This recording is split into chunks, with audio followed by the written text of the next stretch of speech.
Much like this video, the opening of Nadia not its strongest point. After a generic world exposition scene whose only notable feature is a slight touch of anti-globalist sentiment, we get some more natural, if not exactly innovative, exposition showing that our main character and his uncle are inventors through a competition to create a flying machine. Unfortunately, the next character introduction does not go so smoothly. The uncle tells our protagonist John that after winning the prize money for the flying machine, he should probably get looking for a girlfriend, you know. And of course, what next do we see but Nadia strolling by on her bike, and naturally, Jean is immediately smitten with the ebony goddess. Predictable. I do like Nadia's character design though, which funnily enough would become the basis for Shinji's later on. I especially like to note the triple golden bars around her arms, which are mirrored by those around the tail of King, showing their oneness with each other. Not a fan though of the blackness of her palms. This is just a common thing in anime where all black people look like weird aliens or something. Don't know if this is a budget thing that making it two colors would be harder to animate or whatever, or if it's just because no one in Japan has seen black people. The pair go to the Paris Tower and speak of their homesickness. Well, I'm not sure if you can really call it that since they don't even know where their home is.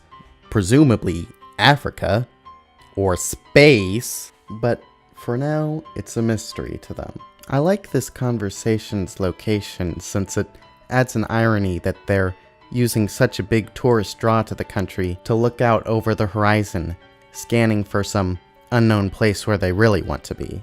After first meeting Jean in a quick scuffle with some thieves trying to get her jewelry, the blue water, Nadia returns to the circus she's forced to call home. Interestingly, we see her act as a lion trainer, where she must make them jump through hoops of fire. Given that her little buddy is also a lion, it makes you wonder if the worst part of being in a circus for her is the damage it does to her, or the damage it does to her furry friends.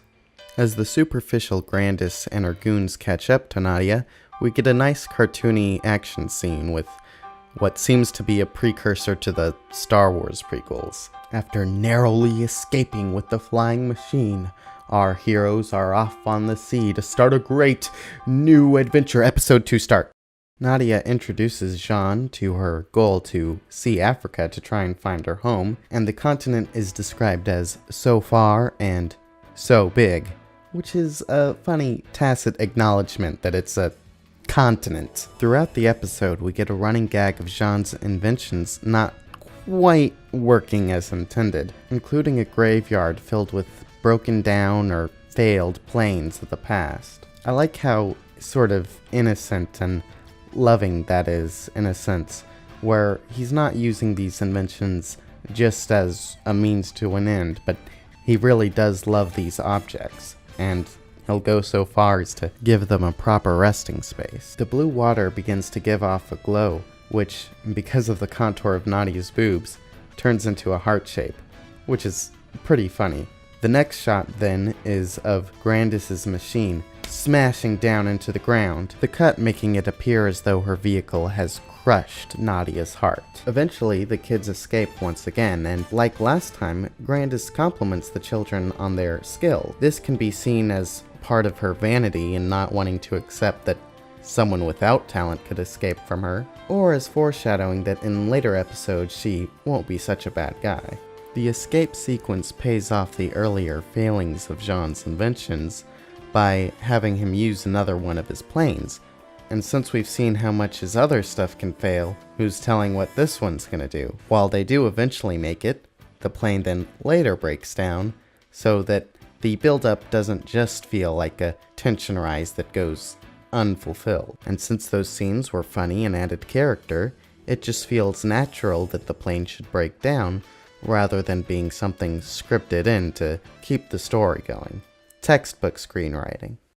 After being rescued by a battleship, we get a bit of a preceding echo of Ava in how Jean is very excited to see the battleship. Meanwhile, Nadia dismisses this interest, saying how could you possibly be fascinated by a killing machine? And indeed, the ship seems in some ways rather malicious. When Grandis catches up to them, the ship captain fires upon them, stating, "No mercy for the bad guys," even though they're merely petty thieves.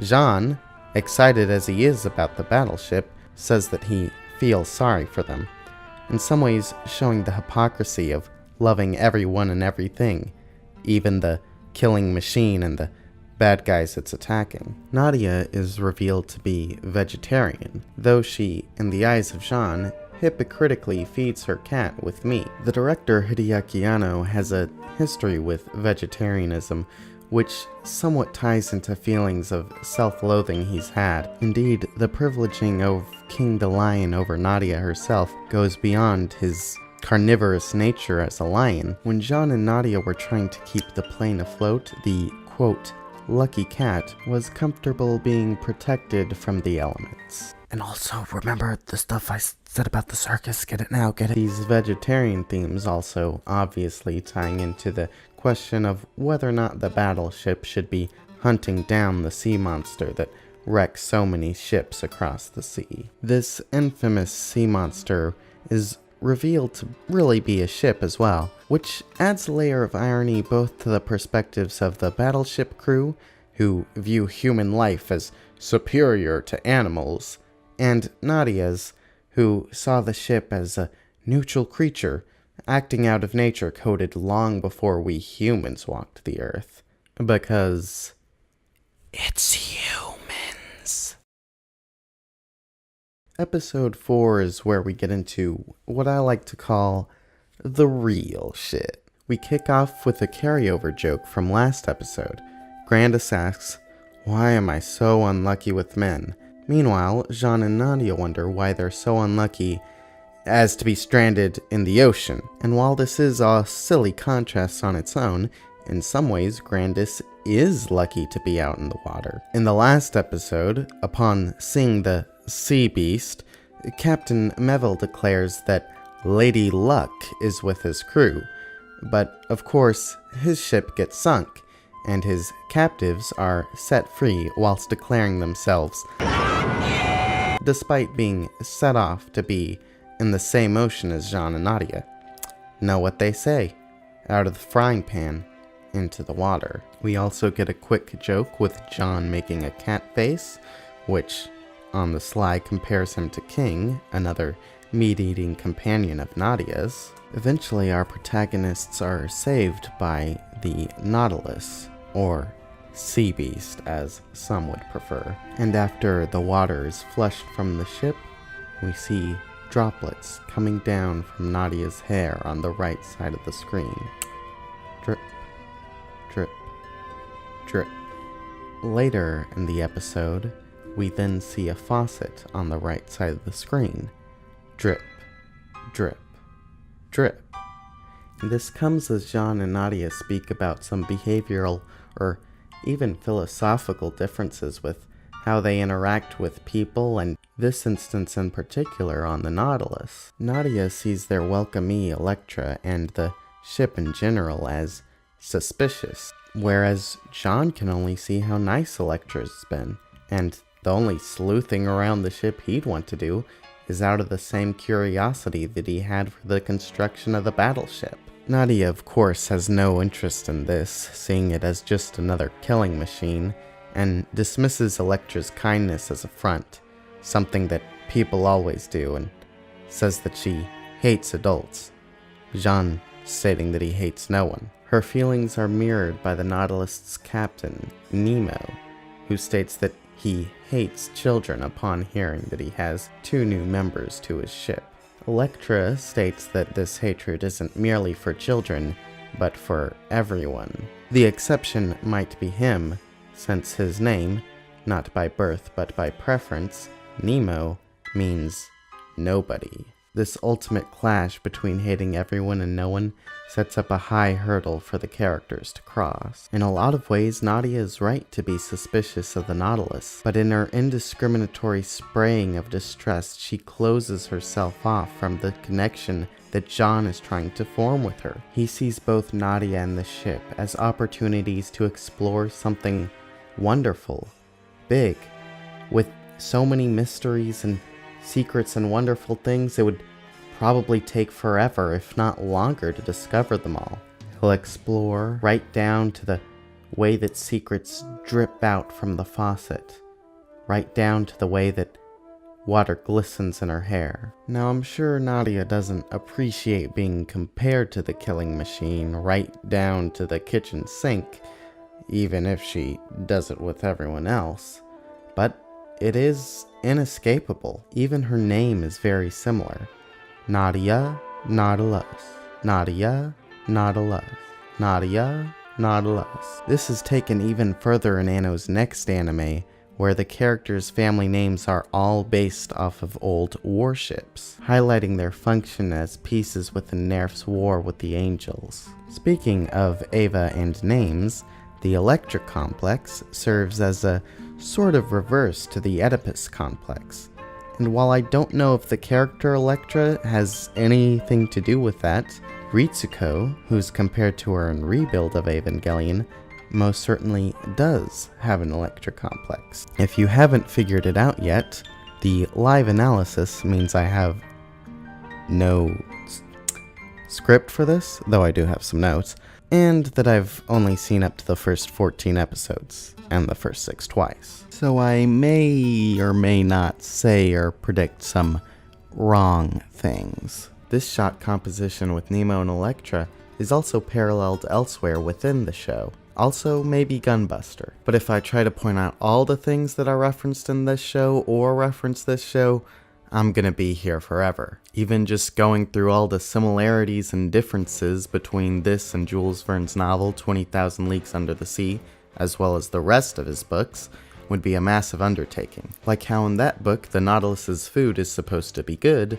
but here, not so much. Eventually our heroes are set off on their way, and Electra gives us a little bit of a mystery bait, saying farewell to the princess. Even though she said earlier that the Nautilus had no nationality.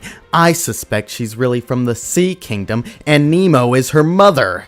To me, this episode is a great representation of why Hideaki Anno is my favorite director, whether it be a visual comparison of Nadia and Chip, or dialogue one of her and Nemo. He uses all aspects of the audio-visual medium to subtly build meaning through connection. These webs are then used to create compelling, ideological battles with no clear-cut winners and losers that don't lose a sense of character either for abstract philosophical meandering. That all this happens within one episode gives it a sense of identity as singular, while still appropriately building off of previous episodes, perfectly using the television format. An excellent 20-minute package. Also Illuminati.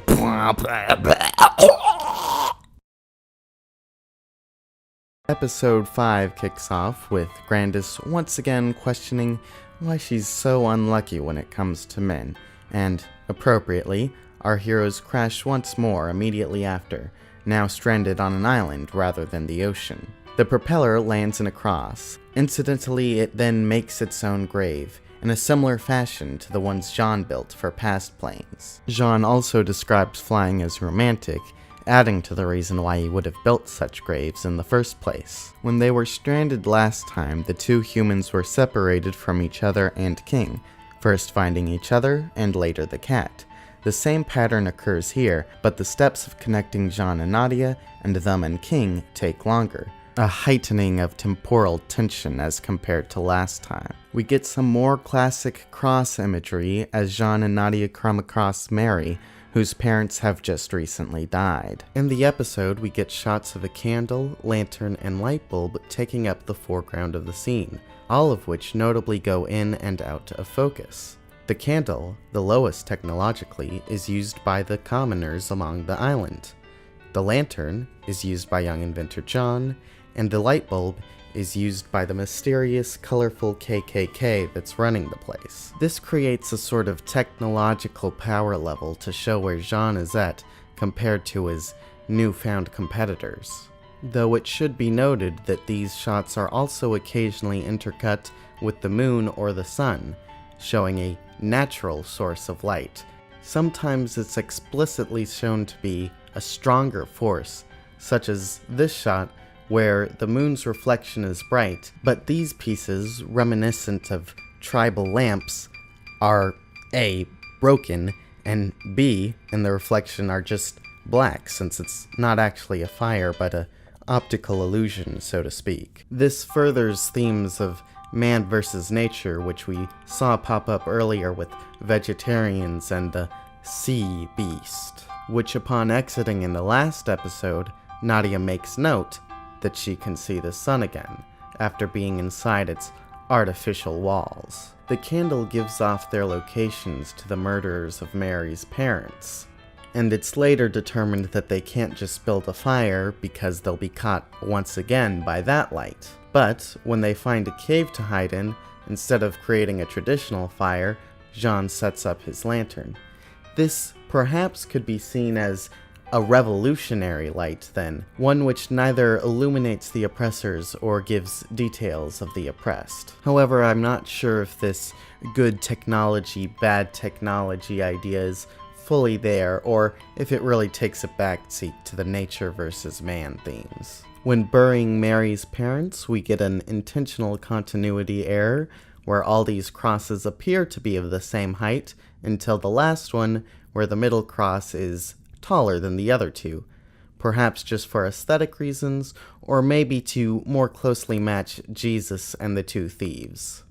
The secret blue one! The spotlights around the Neo-Atlanteans tie into these unnatural light themes, possibly surveillance ones too, if we accept that as a theme, since they are searching for people with them.